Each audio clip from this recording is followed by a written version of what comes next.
Mencionou várias vezes o nome do Rodolfo Duna. Quem era o Rodolfo Duna? Rodolfo Duna, mesmo para os nativos da África, era uma espécie de pessoa tão deslumbrante, com tanto conhecimento, que levou até que a polícia política o prendesse. Ele tinha tanto conhecimento, que praticava na frente dos outros irmãos da África como devíamos fazer oração. Ele sabia de cor a oração média e a oração curta. A longa servia-se do livro e tinha um recipiente também com água para fazer a oração média, para dar exemplos como se devia fazer. Fazia todas as posições, um pequeno ritual que nós temos nessa oração média, e tudo ficava impávido e sereno a ver como é que ele fazia aquela oração. Era realmente... e entoava canções também muito bonitas para nós, que ele próprio fazia.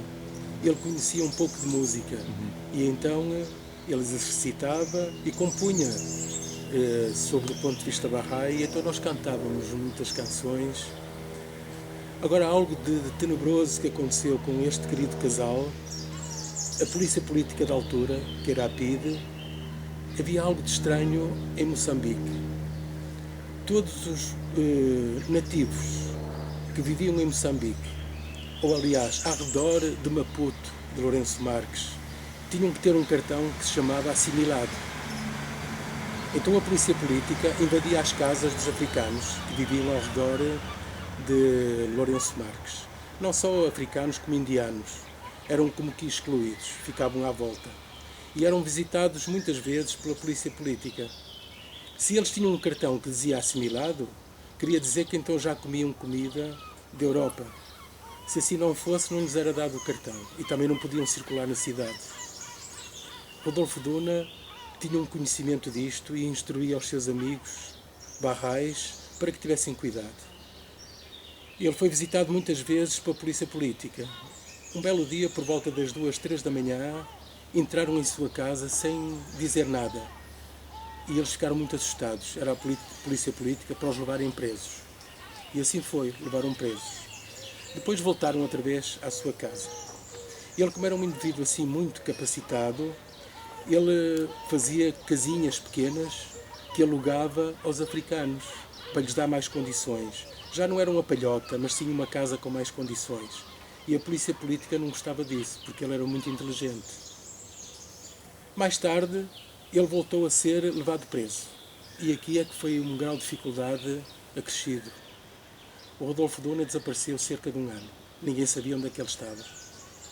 Os amigos barrais, como Lisette Strack e Charlotte Tirrat, entraram em contacto com os barrais da Suazilândia e também da África do Sul e arranjaram um advogado.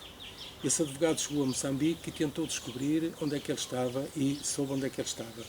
Estava na prisão. Mas ninguém o podia visitar. Uma história fantástica que conta o Rodolfo Duna, e contou-me a mim pessoalmente, foi que ele era preso numa cela muito pequena. Apenas tinha 2 recipientes, um para fazer as necessidades e um prato muito velho onde lhe punham a comida. O prato era sempre o mesmo todos os dias.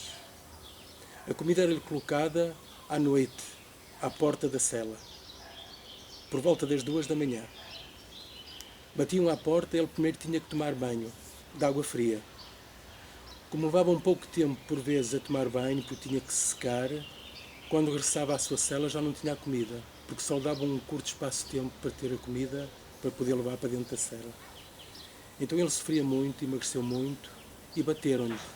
Deixou de ouvir do lado direito, porque bateram-lhe tantas vezes que ele deixou de ouvir. Mas, entretanto, durante esse percurso em que ele esteve dentro da prisão, conseguiu ter algumas folhas de papel e ele tinha com ele um livro que se chamava Bahá'u'lláh e a Nova Era. E o que ele tentou fazer foi traduzir para Chironga, que é um dialeto de Moçambique, e portanto o livro estava em português, Bahá'u'lláh Nova Era, e ele tentou traduzir parte do livro para Chironga e conseguiu fazer isso nas folhas. O que serviu depois para fazer ensino em Moçambique. A sensação que eu tenho é que, da descrição que está a fazer Saavedra, integrou-se completamente na comunidade Bahá'í de Moçambique, fossem eles brancos ou africanos. De uma maneira tão bonita, tão espontânea, que nós adorávamos aquele calor com que nós fomos recebidos. Levavam o dia a dançar. Um povo tão espiritual. Nós, quando caminhávamos, por exemplo, 2 horas para ir visitar outros amigos, encontrávamos grupos de africanos, crianças, a dançarem.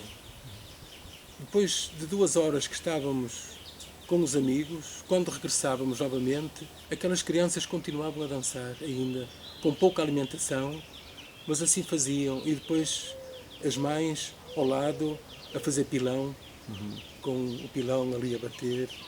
Era incrível. Foi realmente um fascínio.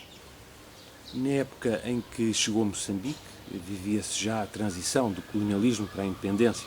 Foi uma época, como sabemos, muito conturbada.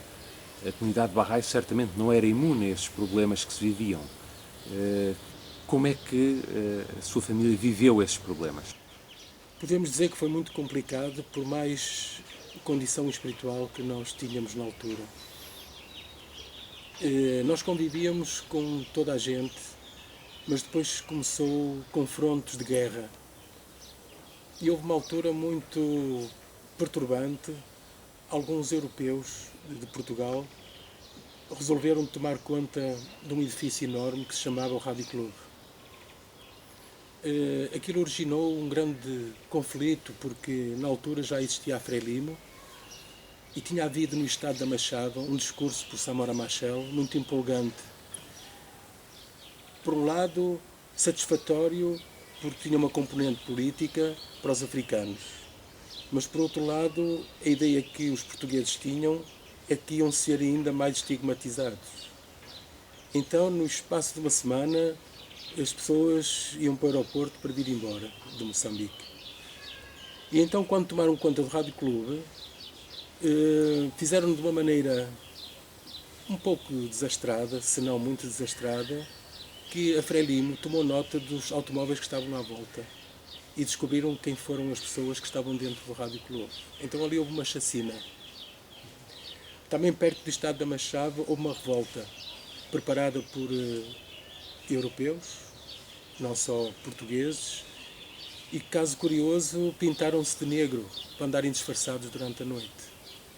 E então disparavam, mas como a Frelimo também disparou, morriam de ambos os lados. De manhã, quando foram levantados os corpos, viram que eram brancos disfarçados de negro. Aquilo era uma ideia de que havia uma revolta dos próprios negros contra a Frelimo.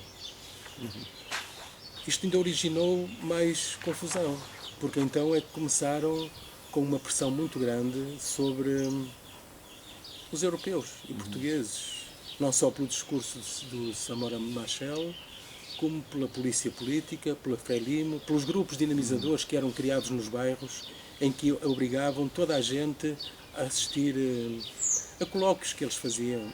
E quem não ia, tomavam nota, e então essas pessoas eram como que tomadas de ponta. Nós íamos também assistir a isso e éramos obrigados a dizer Viva a Frelimo, a cantar canções que eles tinham sobre Moçambique. Isto originou um bocado de atritos e confusão.